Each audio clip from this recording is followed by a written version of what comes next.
Muchas gracias, muy buenos días. Un saludo a todas las personas que nos acompañan aquí en el Capitolio y a todas las personas que nos ven a esta hora en directo por el canal del Congreso.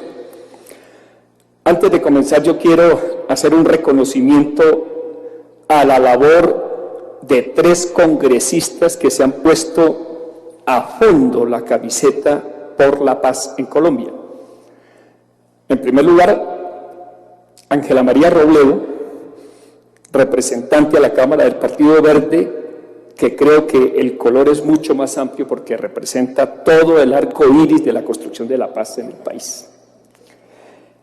En segundo lugar, Alirio Uribe, defensor de derechos humanos, fundador del colectivo de abogados José Alvear Restrepo y una de las personas de mayor reconocimiento internacional por su trabajo en derechos humanos y de mayor persecución y hostigamiento por ese trabajo en Colombia, que es Alirio Uribe. Y en tercer lugar, Iván Cepeda, toda una vida consagrada a la paz, que seguramente nos va a acompañar más adelante.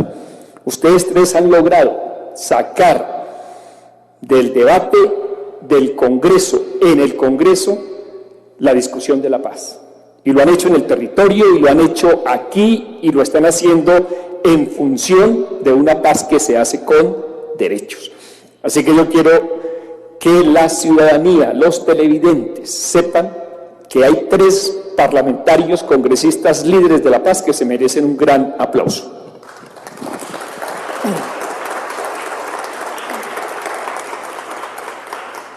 Y para ser respetuoso con el tiempo, entonces voy a plantear un concepto, un marco, una propuesta y una reflexión. El concepto es: ¿qué significa construcción social y territorial de paz? En primer lugar, el verbo puesto en esa forma de construir, construyendo, construcción, implica que lo que viene después de la firma de los acuerdos en La Habana es justamente construir la paz. Y el concepto construcción nos obliga a pensar cuáles son los sujetos sociales de la construcción de la paz. Y el concepto construcción nos obliga a pensar el lugar, el escenario, el territorio en donde tenemos que hacer el ejercicio de construcción de paz. Construcción social, porque sin participación esto no va a funcionar.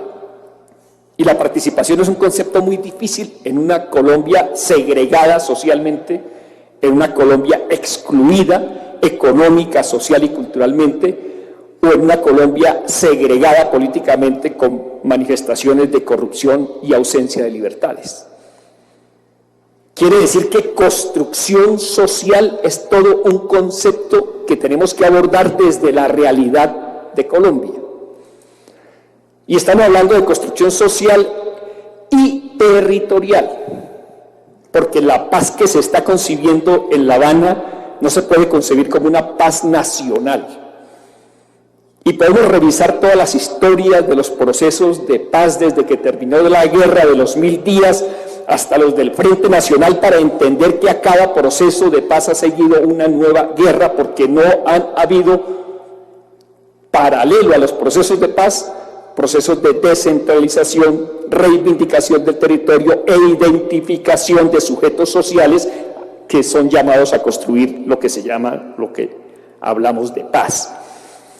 Y fíjense que ustedes le pusieron un título a esta audiencia que es construcción social y territorial de paz, no de la paz, porque no pretendemos ir a tanto, pero sí de paz en los territorios, porque cada territorio tiene una identificación, cada territorio tiene una historia, tiene un contexto y tiene unas particularidades que vamos a tener que estudiar y aprender y nunca imponer si queremos de verdad una paz duradera y sostenible. El segundo punto es el marco, y queremos entender el marco en 2 pirámides, 2 fundamentos. En La Habana se discuten 6 puntos. Estamos a punto de terminar el último, que es el fin del conflicto y los procesos que vienen después de verificación de los acuerdos y de implementación de los acuerdos. Si ustedes revisan los 6 puntos que tienen que ver con el tema agrario, con el narcotráfico, con las víctimas, con la participación política, con el fin del conflicto, con la implementación, y los contraponen con los objetivos de desarrollo sostenible que las Naciones Unidas aprobaron en noviembre del año pasado y a los cuales está obligado el Estado colombiano. Si ustedes pudiéramos, lamentablemente no tenemos la imagen, pero si pudiéramos poner aquí los 17 Objetivos de Desarrollo Sostenible de Naciones Unidas y los 6 puntos de La Habana, vamos a encontrar una gran coincidencia. Y no porque las Naciones Unidas y todos los países que aprobaron los Objetivos de Desarrollo Sostenible sean mamertos, como diría por ahí algún comentarista esta mañana, sino que es la realidad del mundo puesta en los territorios para superar la pobreza, para adaptarnos al cambio climático, para mitigar sus efectos, para atender la niñez, para superar el analfabetismo, para redistribuir la tierra, para garantizar el rol de las mujeres, de los niños, de la diversidad. Las Naciones Unidas nos dejan una hoja de ruta a 14 años, porque los Objetivos de Desarrollo Sostenible están pensados para hasta el año 2030.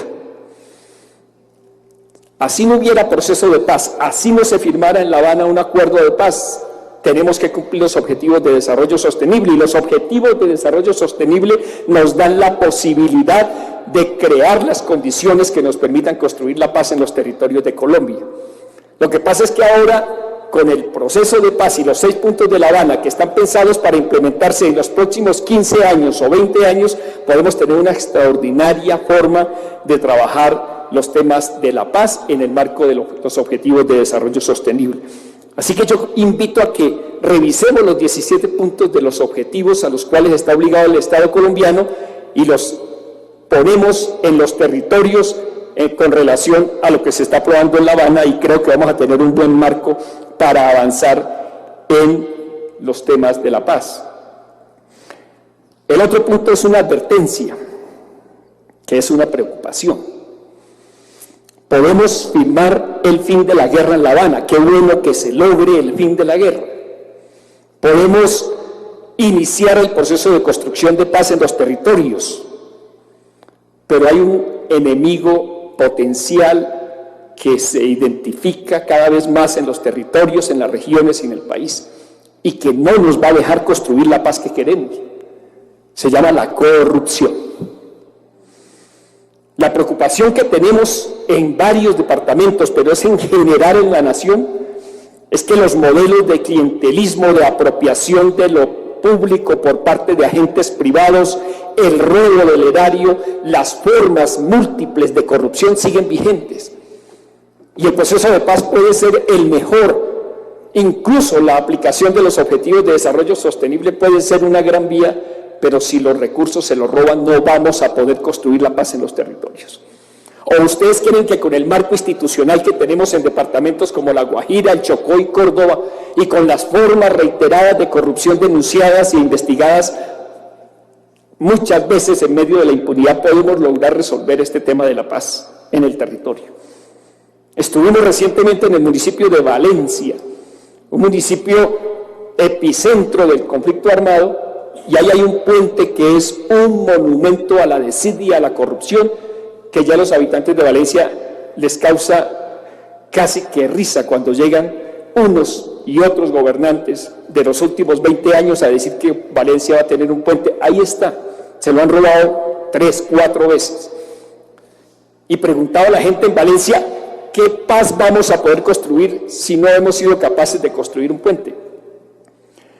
La corrupción es un problema que tenemos que abordar desde quienes estamos trabajando el tema de la paz. Y esa advertencia yo la quiero presentar en este debate porque esta audiencia puede ayudarnos a construir ese imaginario, ese marco conceptual, ese marco general sobre el cual podemos avanzar hacia la construcción de la paz. Pero hay otra gran pregunta, y es cómo, el método, cómo vamos a hacer construcción social y territorial de paz. En una sociedad fragmentada por la violencia, afectada por la corrupción, segregada políticamente, víctima ella misma del conflicto armado, ¿cómo logramos hacer realidad lo que se discute en La Habana, en los municipios y en los territorios y en las veredas y en los corregimientos de Colombia? Pues bien, en Córdoba se está haciendo un buen ejercicio.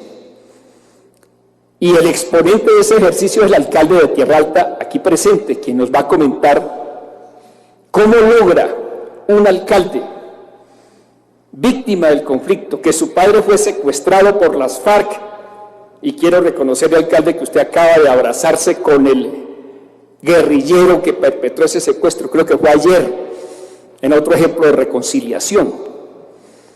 El alcalde de Tierra Alta pone en un solo escenario a los que fueron los paramilitares, a los ganaderos, a los empresarios, a los hacendados, a los exalcaldes de Tierra Alta, a quienes compitieron con él para la alcaldía de Tierra Alta, a los campesinos, a los indígenas, a los afros, a las mujeres, los pone a todos en un solo lugar. Y les pregunta, ¿qué va a hacer Tierra Alta, que es el municipio simbólico de todo el conflicto armado en la costa Caribe? ¿Qué va a hacer Tierra Alta para hacer la paz? ¿Qué requiere Tierra Alta para hacer la paz? ¿Qué vamos a hacer para hacer la paz? Y eso hubiera podido terminar mal, porque no había una coincidencia, incluso había en la sala personas que no estaban de acuerdo con el proceso. Y al final él nos contará los 10 mandamientos de Tierra Alta para construir la paz, en qué consiste. Y ese es el método que queremos proponer: acuerdos mínimos y agenda común para avanzar en la construcción de la paz en Colombia. Y finalmente, una reflexión. ¿Quién va a hacer los acuerdos? ¿Quién va a garantizar que esto funcione? No nos hemos puesto de acuerdo y no va a ser posible porque esta sociedad es muy diversa. Los acuerdos tienen que tener un sujeto social. Los acuerdos no dependen solo de que el gobierno los implemente y que las FARC lo cumplan, dependen de la decisión de los actores sociales de convertirse en sujetos sociales de construcción de paz. Y la propia agenda de La Habana nos está dando algunas pistas. El acuerdo sobre el enfoque de género en los acuerdos de La Habana ha despertado más entusiasmo en las regiones y menos conocimiento en el contexto nacional. Cuando uno va por los pueblos del país diciéndole a las mujeres que ellas son llamadas a participar, hasta ahí no hay entusiasmo. Pero cuando uno le dice a las campesinas, madres, cabezas de familia, que por primera vez la política pública las va a tener como referente en esa construcción de paz, porque van a ser ellas las sujetas del crédito, de la adjudicación de la tierra, de la producción, y no porque tengan un marido o no lo tengan, sino porque ellas como constructoras sociales pueden participar. Cuando se indica que todos los acuerdos de La Habana tienen un enfoque de género, empezamos a darle una reivindicación a las mujeres que va a ser muy importante en la construcción futura del proceso de paz en los territorios. Por supuesto que están los jóvenes que hoy tienen entre 14 y 28 años, pero tenemos que identificar los sujetos sociales, porque los sujetos sociales nos van a dar el camino de la sostenibilidad de la construcción de la paz. Pero no son solo los sujetos sociales, también hay sujetos institucionales. Y aquí quiero reconocer lo que están haciendo universidades públicas o privadas, y aquí hay 2 ejemplos. La Universidad de Córdoba decidió participar no solo apoyando el proceso de paz, no solo haciendo una cátedra de la paz, no solo reivindicando su reparación interna, sino poniendo la universidad al servicio de la construcción de la paz en todo el territorio. Y es una universidad que está liderando a nivel nacional este ejercicio de construcción de un plan de paz que nos va a explicar el doctor Jairo Torres Oviedo, que es un ejemplo de cómo se puede hacer institucionalmente en un departamento tan fragmentado como Córdoba una propuesta de paz.